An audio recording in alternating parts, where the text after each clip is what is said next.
রাজধানীর মুগদা জেনারেল হাসপাতালের সামনের সড়কের বেহাল দশা। ভাঙা এই রাস্তায় প্রায় প্রতিদিনই ঘটছে দুর্ঘটনা। সামান্য বৃষ্টিতে জমে হাঁটু পানি। এলাকায় রয়েছে হাসপাতাল ও শিক্ষা প্রতিষ্ঠান সহ বেশ কয়েকটি সরকারি সেবামূলক প্রতিষ্ঠান। এসব প্রতিষ্ঠানে সেবা নিতে এসে প্রতিনিয়তই চরম ভোগান্তিতে পড়ছেন মানুষ। খায়রুল ইসলামের রিপোর্ট। চরম ভোগান্তি নিয়েই দিনের পর দিন ভাঙা সড়ক দিয়ে যাতায়াত করছে মুগদা এলাকার বাসিন্দারা। হরহামেশা এ রাস্তায় ঘটছে দুর্ঘটনা, তারপরেও টনক নড়ছে না কর্তৃপক্ষের। সামান্য বৃষ্টি হলেই ভোগান্তি বেড়ে যায় কয়েক গুণ। একাধিকবার কর্তৃপক্ষের শরণাপন্ন হয়েও কোনো প্রতিকার পাননি এলাকাবাসী। 24 ঘন্টায় পানি দেখে, এটা শুধু বৃষ্টি নাই, এছাড়া অন্যান্য দিনও অনবরতভাবেই পানি থাকে। এখানে কবরস্থান আছে, কবরস্থানে দাফন করার জন্য সমস্যা হচ্ছে। বৃষ্টি হলে এখানে মাঝে সমান পানি হয়ে যায়, প্লাস এখানকার রাস্তা সম্পূর্ণ ভাঙ্গা। আমাদের আইডিয়াল স্কুলের ছেলেমেয়েরা যাওয়া আসা খুবই কষ্ট। এখানে আমাদের যানজমান আছে, এখানে আমাদের মাতৃস্বজন আছে, এখানে কয়টা আপনাদের আছে দেখেন প্রতিষ্ঠান আছে। একটা প্রতিষ্ঠানের লোক যদি ভালোভাবে যাওয়া আসা করতে পারতো তাও বুঝতাম, কিন্তু না, 8টা প্রতিষ্ঠান আমাদের এখানে। তাহলে 8টা প্রতিষ্ঠানের লোকগুলি কিভাবে যাওয়া আসা করবে বলেন? সিটি কর্পোরেশন এগুলো চোখে দেখে না। তবে বেহাল এই রাস্তার কারণে সবচেয়ে বেশি বিপাকে পড়েন মুগদা হাসপাতালে চিকিৎসা নিতে আসা রোগীরা। 500 শয্যা বিশিষ্ট হাসপাতাল, যেখানে প্রতিদিন 1000-এর উপরে রোগী যাতায়াত করে। এটা স্বচক্ষে আপনারা নিজেরাই দেখতেছেন। এই পানি সারা বছর থাকে, এই পানি নিষ্কাশন হওয়ার কোনো রাস্তা নাই। যে ড্রেনেজ ব্যবস্থা ছিল সেটা সম্পূর্ণ ব্লক।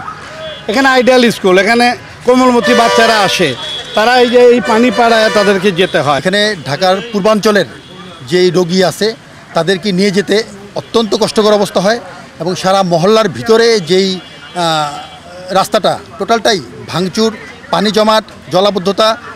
আমাদের মুগদাবাসীর এখন এই মুহূর্তে সবচেয়ে বড় প্রবলেম হচ্ছে এই মুগদাপাড়ার রাস্তার সমস্যাটা। বৃষ্টির পানি জমে থাকায় এই সড়ক দিয়ে যাতায়াতকারী শিক্ষার্থীদের পড়তে হয় চরম ভোগান্তিতে। অটোরিকশা ম্যানহোলের মধ্যে পড়ে আছে, অনেক বাচ্চা পানির মধ্যে ডুবে থাকে, জামা কাপড় ভিজে যায়, অনেকে ঠান্ডা লাগে। এই জন্য আমাদের স্কুলের খুবই অল্প সংখ্যক স্টুডেন্ট আসে, পড়ালেখা অনেক ব্যাঘাত ঘটে। নিচু থাকার কারণে বা ড্রেনেজ ব্যবস্থা সুন্দর না থাকার কারণে শিক্ষা কার্যক্রমে দারুণভাবে সমস্যার সম্মুখীন হচ্ছে। দুর্ভোগের যে পর্যায়টা কোন পর্যায়ে আছে, এখানে 2.5 লাখ লোক বাস করে মুগদায়। 2.5 লাখের মধ্যে সারা বছর তারা যদি এরকম দুর্ভোগের শিকার হয়, তাহলে মানুষজন কিভাবে থাকবে? সিটি কর্পোরেশনের কাছে আমরা অনেকবার আপিল করে জানিয়েছি, কিন্তু এটার কোনো উদ্যোগ নেওয়া হয়নি। আমরা চাই অতি সত্বর এই যে রাস্তাটার একটা সুষ্ঠু এবং পার্মানেন্ট সলিউশন। এদিকে আগামী 1 মাসের মধ্যেই সড়কটি সংস্কার করার কথা জানিয়েছে ঢাকা দক্ষিণ সিটি কর্পোরেশন। আমরা দরপত্র আহ্বানের কার্যক্রম গ্রহণ করেছি, চূড়ান্ত পর্যায়ে আছে। আমরা এই সপ্তাহের মধ্যে দরপত্র আহ্বান করব এবং দ্রুত কাজটি আরম্ভ করার জন্য আমরা ব্যবস্থা নিচ্ছি। পানি নিষ্কাশন হবে, রাস্তা হবে, ড্রেন হবে, ফুটপাথ হবে। এই জনদুর্ভোগ লাঘবে দ্রুত ব্যবস্থা নেবে কর্তৃপক্ষ, এমনটাই প্রত্যাশা মুগদাবাসীর।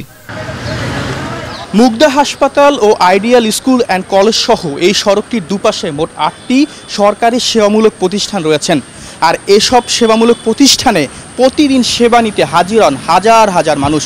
তারা সেবা নিতে এসে পড়েন চরম বিপাকে শুধুমাত্র এই ভাঙা সড়ক ও জলাবদ্ধতার কারণে। তাই এ সমস্যা থেকে মুক্তি পেতে দ্রুত সড়কটি সংস্কার করার দাবি জানান এলাকাবাসী। খায়রুল ইসলাম, এটিএন বাংলা, ঢাকা।